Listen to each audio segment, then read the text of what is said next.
Bueno, el día de hoy vamos a trabajar un poco con todo lo que es el tema de herramientas que de una u otra forma nos sirven para trabajar temas de calidad.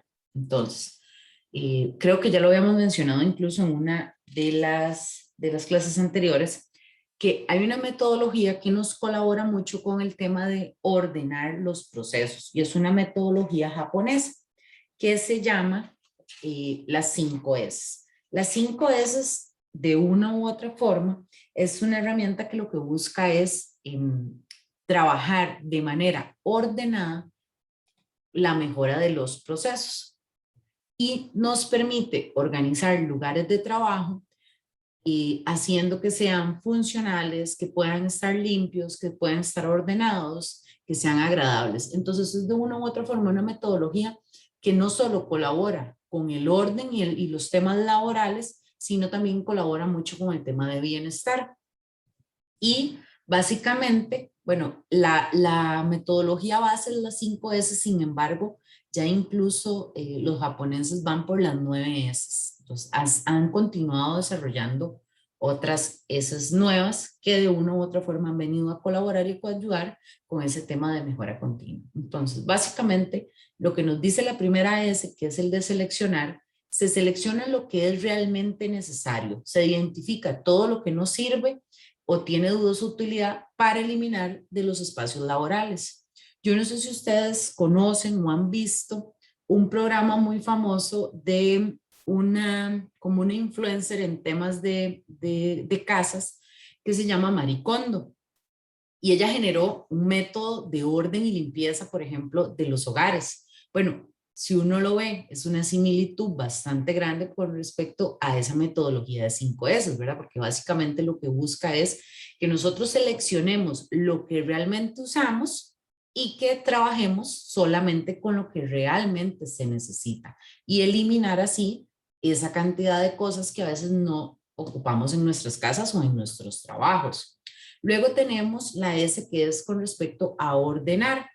La S es básicamente lo que yo ya seleccioné, que sí voy a mantener, voy a ponerle un orden y voy a darle un lugar. Entonces, lo que busca es que nosotros siempre sepamos a nivel laboral dónde están las cosas con las que vamos a trabajar. Pero no solamente la ubicación, sino el tema del orden. Yo no sé si ustedes han visto las cajas de herramientas, por ejemplo, que venden en las ferreterías, donde vienen acomodadas todas las llaves, por ejemplo, francesas, donde vienen acomodadas todas las distintas llaves, los cubos. Si uno le cambia un lugar a ese estuche, ya no le caben el resto de llaves, ¿verdad? Ya no cierra, ya no calza perfecto. Bueno, eso es básicamente lo que busca de una u otra forma esta metodología de 5 S, que todo lo que nosotros tengamos calce a la perfección y que esté adecuadamente ordenado.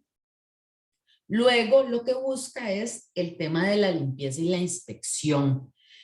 Trata de que prevengamos todas las suciedades, ¿verdad? ¿Para qué? Para eso nos ayuda a evitar un mal ambiente, eso nos ayuda, por ejemplo, a evitar accidentes, a evitar suciedades, derrames. Eh, yo no sé si ustedes han ido a estos talleres o conocen del tema de los talleres de la Toyota. Los talleres oficiales que tienen ellos no permiten una sola mancha de grasa y es precisamente porque Toyota es una de las empresas que practica el tema de las 5 S. Entonces, aunque uno diría, bueno, es un taller mecánico, se trabaja con grasa, se trabaja con herramientas, se trabajan con carros sucios, ellos procuran siempre trabajar en la mayor limpieza posible.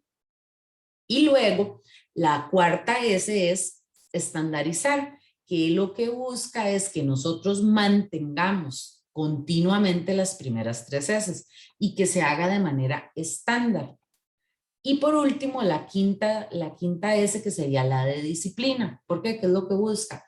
Busca un control periódico, busca que hayan puntos de autocontrol, busca que los mismos empleados definan cuáles van a ser esas herramientas, ¿verdad? A nivel de gestión para poder implementar a lo interno y así mantener el proceso controlado, como lo son las auditorías, como lo son las autoevaluaciones, ¿Y qué es lo que se busca? Evitar que se rompan esos procedimientos preestablecidos.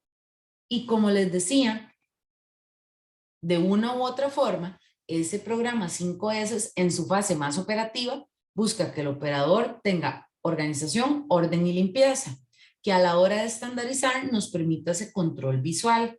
Y por último, esas herramientas para mantener y mejorar la disciplina la conviertan en un hábito.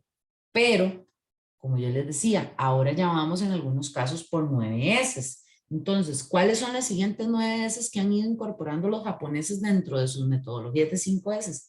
Todo lo que tiene que ver con bienestar personal, todo lo que tiene que ver con constancia y perseverancia, todo lo que tiene que ver con el compromiso, ¿verdad? Con la empresa o con las tareas. Y la 9ª S sería lo que tiene que ver con coordinación, ¿verdad? Que es actuar en equipo, actuar en sinergias y no hacerlo de manera aislada. Entonces, ¿dudas, consultas con el tema de las 5S? No, profesora, gracias, está muy claro. Ok. Luego vamos a entrar también con lo que es el ciclo de mejora continua o ciclo de Deming o ciclo PHVA, que es básicamente el ciclo de mejora que adquieren las normas ISO, ¿verdad?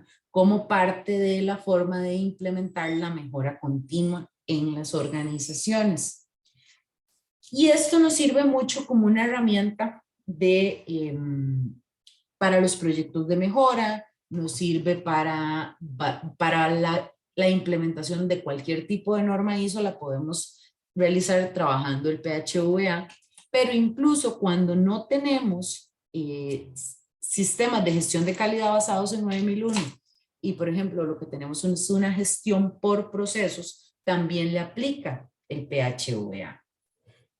¿Y qué es lo que busca el PHVA? Bueno, uno es que de una u otra forma nosotros trabajemos en equipo y tengamos condiciones claras, ¿verdad? Para poder trabajar. Lo otro es que se puedan formar equipos de trabajo, que se puedan establecer y aclarar esos objetivos, que existan buenos procedimientos de trabajo, que se implementen esos procedimientos de trabajo y que la participación y el compromiso sean buenos en las relaciones interpersonales y que pueda haber una adecuada comunicación y manejo de conflictos. ¿Esto para qué? Para el desarrollo de esas tareas, donde las personas puedan aportar las actividades, las habilidades y sus conocimientos en ese desarrollo. Entonces, cuando nosotros hablamos de planear, ¿verdad? De la fase de planear, es donde nosotros llegamos y nos sentamos a establecer las metas. ¿Qué es lo que yo voy a trabajar, por así decirlo, en mi proyecto? Ya sea una implementación de una norma, ya sea el trabajo normal y de rutina. Bueno, se supone que yo en la organización debo planear qué voy a hacer. Se planean las compras, se planean las capacitaciones, se planea el trabajo operativo e incluso en la mayoría de las organizaciones, sean públicas o privadas, las planificaciones tienden a ser anuales de manera operativa. Y pueden existir planificaciones plurianuales que más bien lo que buscan es una planificación estratégica. Pero este ciclo de mejora continua lo que me dice es que yo planeo lo que voy a hacer, hago lo que planeé, verifico que se cumpla eso que hice y que planeé, y cuando por A o por B existe una desviación, yo actúo o ajusto a través de proyectos de mejora, de no conformidades, de acciones correctivas o acciones preventivas y vuelvo a iniciar ese ciclo. Entonces, como les decía, si nosotros sumamos esta metodología de mejora continua con todo lo que tiene que ver con trabajo en equipo para hacer sinergias a la hora que desarrollamos nuestros proyectos de mejora a nivel organizacional, podemos solucionar problemas. Pero también existen varias metodologías que nos ayudan a analizar, por así decirlo, cuáles son las causas raíz, o por ejemplo, cómo vamos a solucionar cierto tipo de problemas con cierto tipo de herramientas. Existen diferentes tipos. Aquí vamos a ver Por ejemplo, una que tiene que ver más adelante con las 8D, que es la disciplina, la de 8 disciplinas. ¿Y qué es lo que buscan estas herramientas para solucionar problemas? Bueno, buscan atacar la raíz del problema, atacar cuáles son los efectos de ese problema y atacar los síntomas, ¿verdad? En lugar de solo atacar, ¿cómo se llama?, por encima, sino que nos tenemos que ir al fondo del problema y atacar las causas, atacar los efectos, atacar los síntomas. O sea, como cuando un paciente llega enfermo al hospital. Usted no, si llega con fiebre, usted no solamente le va a dar algo para bajar la fiebre, usted tiene que averiguar qué está pasando al interno de ese paciente para poder decir, bueno, le voy a dar antibióticos o le voy a dar otro tipo de medicinas, ¿verdad? Para saber cuáles son esas causas. Pero usted no puede solamente atacar solo el síntoma. Luego, este tipo de metodologías también evita que nosotros resolvamos los problemas por medio de impulsos u ocurrencias, sino que se vuelva parte de una estrategia de solución, como sustentado en métodos y herramientas. Recordemos que lo que no se mide no se puede mejorar y lo que no se mejora, tarde o temprano termina degradándose. Entonces, ¿qué busca también las metodologías de solución de problemas? Bueno, busca que los esfuerzos no sean aislados, sino que más bien sean integrales, que de una u otra forma nosotros incorporemos dentro de la... Perdón, yo creo que yo no estaba compartiendo pantalla, ¿verdad? Yo estoy aquí sin compartir. No, profesora, solo la vemos a usted. Ay, qué pena. Ya, sí, me acabo de dar cuenta, lo acabo de notar. Qué pena. Entonces, otra de las cosas, la próxima vez que me pase eso, por favor me avisan. Ya se me fue. Ah, bueno, lo que se busca, ¿verdad? Es que se eviten esos errores, ¿verdad? Que no se ataque lo importante, sino que se ataque lo que realmente es importante y no cosas secundarias, no cosas que al final no nos generen soluciones o que las soluciones que nos generen no sean pasajeras, ¿verdad? Y que al final, como no se ataca el síntoma, no se ataca la causa raíz y no se ataca el efecto, entonces tarde o temprano vuelve a aparecer. Y otra de las cosas que buscan las metodologías para solución de problemas es que las soluciones sean estandarizadas. ¿Y a qué nos referimos con que las soluciones sean estandarizadas? Que si yo tuve un problema en enero con respecto a cierto problema por decir algo, con la logística, tuve un problema con la repartición de los productos y en enero lo resolví de tal manera. Pero si yo no lo documento, si yo no lo hago con una metodología estandarizada, probablemente si en julio yo volví a tener el mismo problema con la logística de una empresa, al rato, si yo no estoy y es alguien más el que toma la decisión, la metodología con la que vaya a resolver el problema va a ser otra.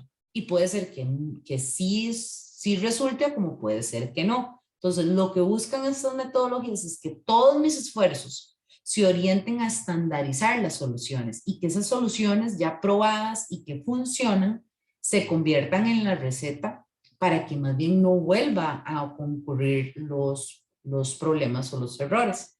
Y entonces acá les voy a repasar de nuevo lo que hablábamos ahora del ciclo PHVA, ¿verdad? Que esto, como les decía, nos ayuda a estructurar proyectos y se hace basado en la planificación, donde se establecen los objetivos y los procesos necesarios para conseguir los resultados. El H es el hacer, que es implementar los procesos. La V es la verificación, que nos ayuda a realizar el seguimiento y la medición de esos productos o procesos, esos indicadores. Y luego el actuar, que es las acciones para la mejora continua y el desempeño de los procesos. Y como les decía, que nosotros tenemos 8 grandes pasos para la solución de problemas de una manera estandarizada.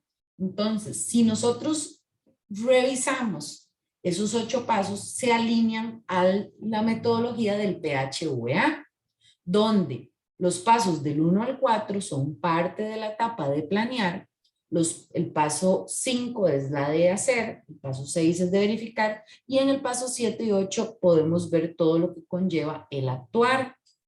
Entonces, ¿cuál es nuestro paso número 1 en el tema de solución de problemas? Lo primero que tenemos que hacer es definir y analizar la magnitud del problema.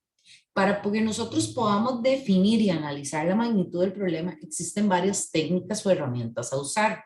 Algunas de esas nosotros las vimos como parte de la actividad pasada que ustedes tuvieron que desarrollar una herramienta de calidad, como por ejemplo Pareto, tenemos hojas de verificación, podemos implementar histogramas, podemos implementar gráficos de control para poder definir ese problema. Luego tenemos que comenzar a buscar cuáles son las posibles causas de ese problema. Y para esto podemos definir el problema a través de lluvia de ideas, podemos hacer diagrama de causa y efecto, el famoso Ichikawa o espina de pescado, ¿verdad? Que nos ayuda a empezar a desgranar cuáles pueden ser esas posibles causas que nos están generando el problema.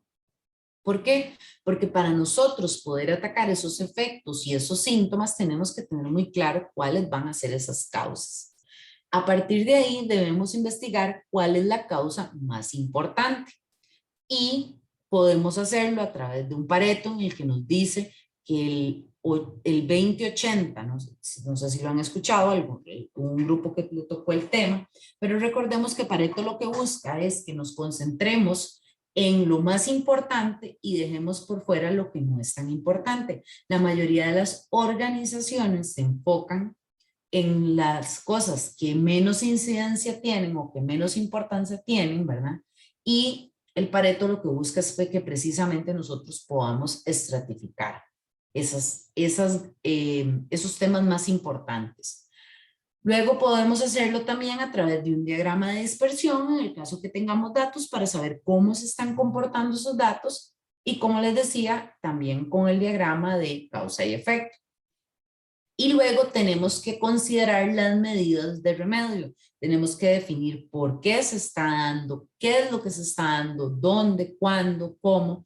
No sé si han escuchado de algo que se llama las preguntas WH, por las siglas en inglés, ¿verdad? Que son estas preguntas que nosotros nos tenemos que hacer para poder saber qué es lo que está sucediendo en un evento en específico.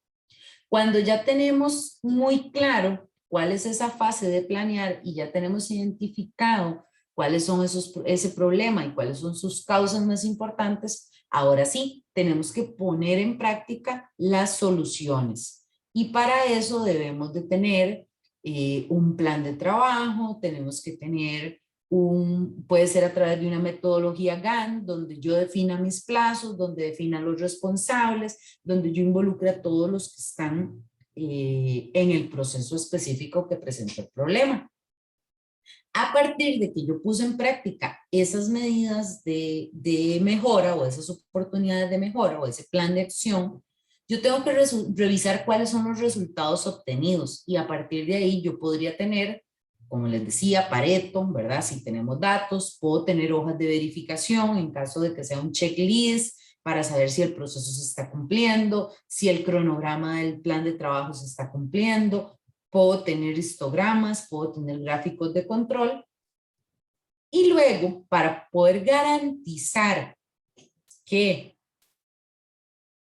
el problema no se va a repetir, nosotros deberíamos generar la estandarización, que era lo que yo les decía. Cuando una solución funciona o cuando yo aplico una mejora, yo debería documentarla de manera que si en algún momento me vuelve a ocurrir, yo poder aplicar esas medidas, pero también existen temas como la inspección, la supervisión, los gráficos de control, las hojas de verificación, donde yo garantice que ese proceso que ya le eliminé ese problema quedó estandarizado, que se está comportando de una manera correcta. Y a partir de ahí, como conclusión, yo debería revisar y documentar el procedimiento de manera seguida. Recordemos que según los sistemas de gestión de calidad, los procesos y procedimientos deben ser revisados, el sistema debe ser revisado, las políticas deben ser revisadas al menos una vez al año en revisión por dirección, Pero también debe haber un proceso de auditoría, que ese proceso nos ayuda precisamente a ajustar, a actuar en el sistema. Y entonces, dentro de las 8 disciplinas para resolver un problema, está la de 1, que es formar el equipo adecuado al problema. ¿Y esto qué es lo que busca? Muchas veces, yo no sé si ustedes han visto el ejemplo que siempre sale en todos lados y es, ¿cuántas personas que trabajan en una cuadrilla de la IA se necesitan para reparar un tubo? Y nosotros podemos ver siempre que eso se vuelve chota, ¿verdad? O motivo de burla a nivel país porque decimos, hay 8 personas y solo uno está trabajando. Los demás están viendo al que está trabajando. Entonces, de una u otra forma, ¿qué nos está diciendo nosotros Ah, la experiencia? no.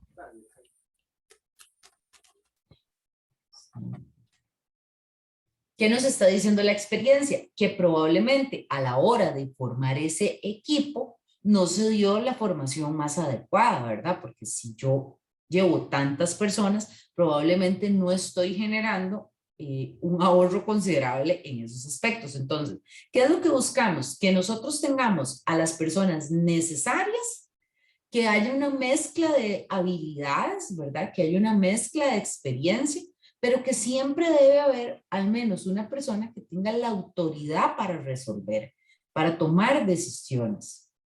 Luego tenemos que describir y delimitar el problema de manera circunscrita a lo que está sucediendo. A veces también nos cuesta mucho no empezar a divagar o buscar causas que tal vez no son las más relevantes con respecto a un problema. Entonces tenemos que describirlo de manera clara.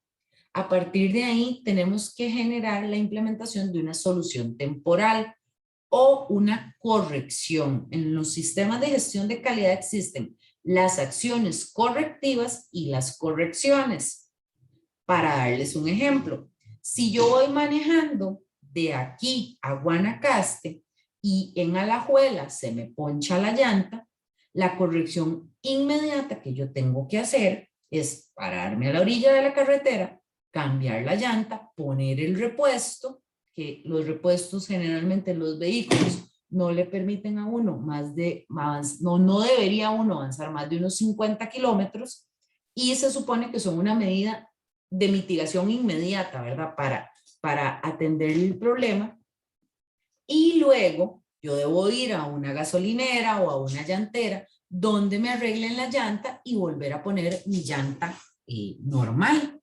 Entonces, desde esa perspectiva, yo corregí mi problema con una solución temporal, poniendo una llanta, pero después tengo que incorporarme de nuevo, hacer un plan de acción, revisar cuál es la ruta, dónde está la llantera más cercana y ahora sí, implementar una medida correctiva a largo plazo, que es arreglar mi llanta original. Entonces, esa es la diferencia de esas soluciones temporales. Me solucionan en el momento para yo poder incorporar o buscar cuál es la causa raíz que yo tengo, ¿verdad?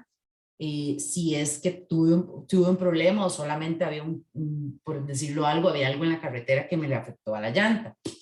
Y ahí sí, ya implementar las acciones correctivas definitivas, las acciones correctivas que deben ser efectivas. ¿Para qué? Para tener una solución permanente, pero también para evitar o minimizar, porque habrán situaciones que no se pueden evitar del todo, pero que sí tal vez se puedan minimizar, que el problema se repita, ¿verdad? Entonces tal vez yo no logro que nunca más me vuelva a ponchar, pero sí tomo medidas para minimizar que eso me suceda continuamente.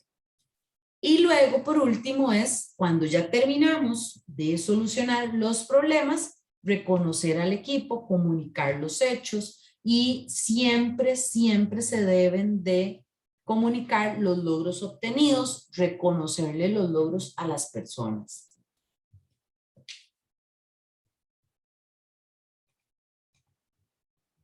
Ahora vamos a entrar con lo que tiene que ver con el capítulo 8. Y aquí Cuando nosotros hablamos de problemas o cuando hablamos de mejorar procesos a nivel organizacional, siempre lo que tenemos que tener muy claro es todo lo que está relacionado con la obtención de datos. Yo no sé si a ustedes les ha pasado, y por ejemplo, hay organizaciones donde a la gente se le pone a tomar datos y a veces no tienen idea para qué es el dato, ¿verdad? Simplemente lo hacen como una costumbre. Por ejemplo, no sé, vamos a ver. Hay lugares donde se los ponen a llenar a ustedes formularios y ustedes quizás no saben qué se está haciendo con esos datos. Ahora, por ejemplo, con Internet, que está muy de moda que le preguntan a uno, ¿acepta el uso de sus datos? Bueno, siempre hay que preguntarse, ¿para qué se van a utilizar mis datos? O cuando yo tomo datos, ¿para qué es que los estoy tomando? ¿Cuál es el problema o el objeto de estudio?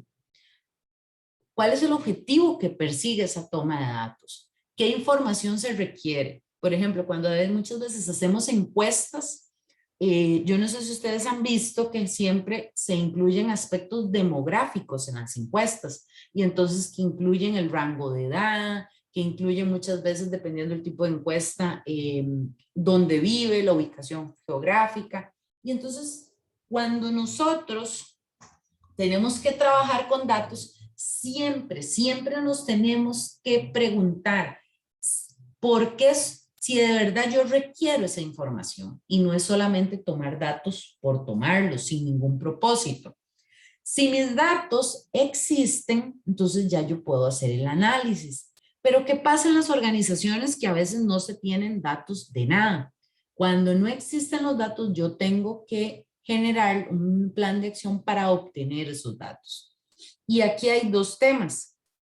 Uno es que la forma en la que yo obtengo mis datos, yo debo de garantizar que sea lo suficientemente sencilla para que eso no se vuelva una actividad burocrática o una actividad tediosa y que al final muchas veces se termina contratando a una persona casi que el 20% de su tiempo solo para obtener datos, ¿verdad? Sino que deberíamos buscar que esos datos ojalá sean de manera más automatizada, que sean de manera sencilla, para que el análisis se vuelva una actividad más fácil de trabajar, que me permita generar conclusiones, que me permita generar acciones correctivas para tomar decisiones basadas en hechos y no en ocurrencias y para poder analizar cuáles fueron los resultados que yo obtuve y si realmente esos resultados están teniendo de una u otra forma, se está generando un impacto con respecto a esos resultados y esos análisis.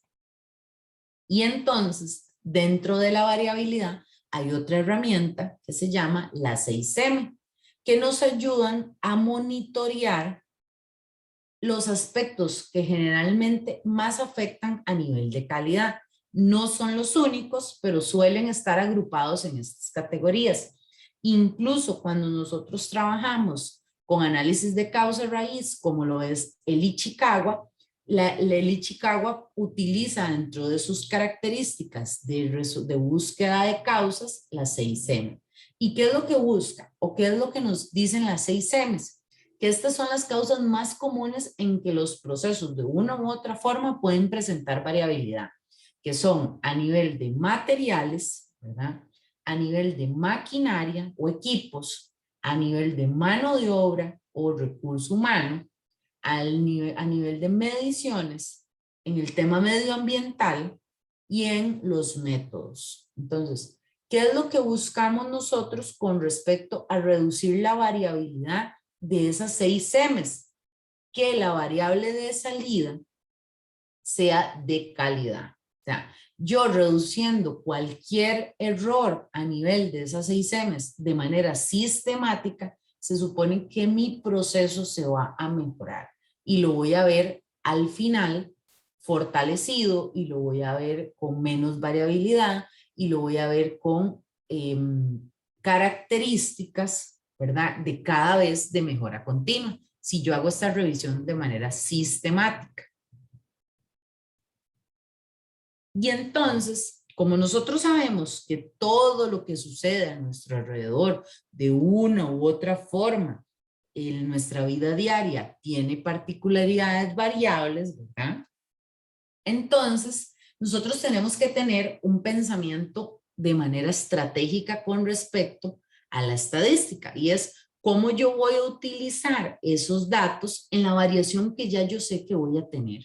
Entonces, hay tres grandes principios o tres grandes líneas del pensamiento estadístico, y es que todo el trabajo que ocurre en un sistema de procesos deben estar interconectados, que no deben trabajar de manera aislada. Todos los procesos tienen variación. Por más exacto que yo tenga, si ese proceso incluye alguna de las 6 características que estaban descritas, va a tener algún grado de variación. Y lo otro es que entender esa variación, tener clara cuál es esa variación y cuáles son esas características variables, nos va a ayudar a automáticamente reducirlas. Pero probablemente siempre tenemos que tener claro que por más niveles de calidad o niveles de excelencia que nosotros alcancemos, siempre va a haber un grado de variación. Y entonces, con respecto a esto, tenemos los 3 tipos de niveles de pensamiento estadístico. Uno es el estratégico, en el cual nosotros como nivel mayor, como nivel, la alta dirección, ¿verdad? Debería utilizar esos datos de variación para poder dirigir la organización. Debería estimular a los empleados a experimentar nuevas formas de hacer su trabajo, generar innovación, generar mejora continua. ¿Cómo a través de esa variación podemos mejorar? Luego está el nivel directivo, que ¿qué es lo que busca el nivel directivo? Que aunque los funcionarios o el personal genere innovación, que los procesos se mantengan estables. Pero siempre, siempre que se fijan metas, lo que se busca es que los empleados no se vean como responsables, no es echarle la culpa a alguien, sino es más bien tener claro cuáles son las causas de esa variación para poder implementar mejoras. Y por último, el nivel más operacional, ¿verdad? Que es donde se realiza el trabajo, lo que busca es tener claro esa variación, analizar esos datos e identificar esos puntos claves donde establecer controles, donde incorporar oportunidades de mejora ya en el día a día, ¿verdad? Entonces, cuando nosotros tenemos ese pensamiento estadístico en el cual tenemos claridad que esas herramientas nos van a ayudar a dirigir y no más bien a castigar o a reclamar o a atacar a los funcionarios, a los empleados, esto nos ayuda de una u otra forma a garantizar esa mejora continua. Y ahora vamos a ver un pequeño video, denme un segundo, que nos deja muy claro el tema de las variables. Déjenme compartir un sonido y me confirman si ven y si escuchan. Mate móvil del día de hoy. ¿Escuchan?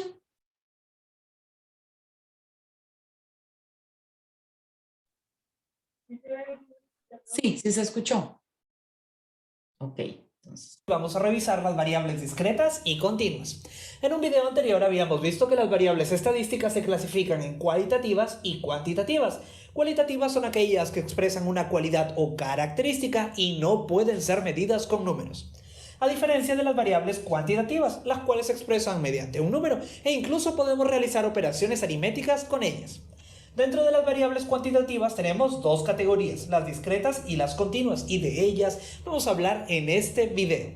Las variables cuantitativas discretas son aquellas que pueden asumir un número contable de valores. Sí, un número contable de valores, como por ejemplo el número de presidentes que han sido elegidos en tu país en el último año. A lo mejor no hubieron elecciones y no se eligió a ningún presidente. A lo mejor hubieron elecciones y eligieron a un presidente.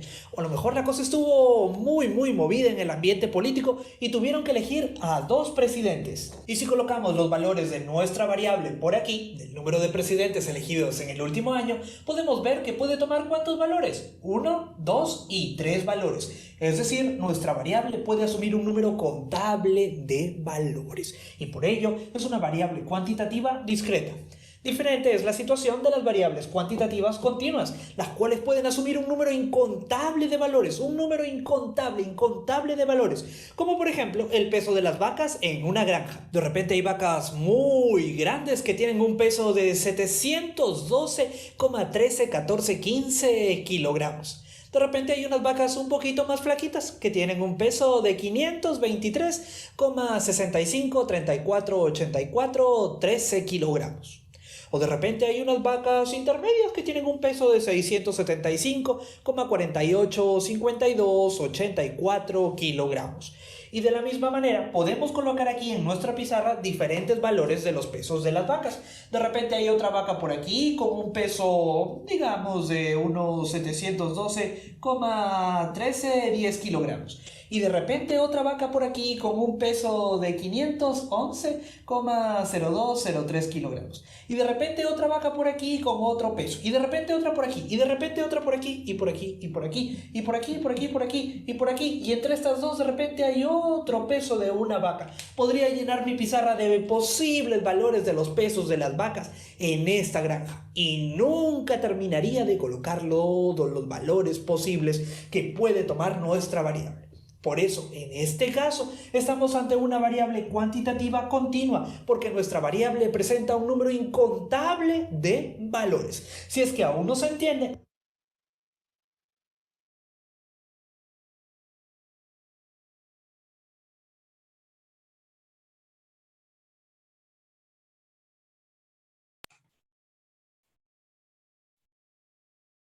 Ok. No sé si tienen alguna duda con respecto al, deme un segundo.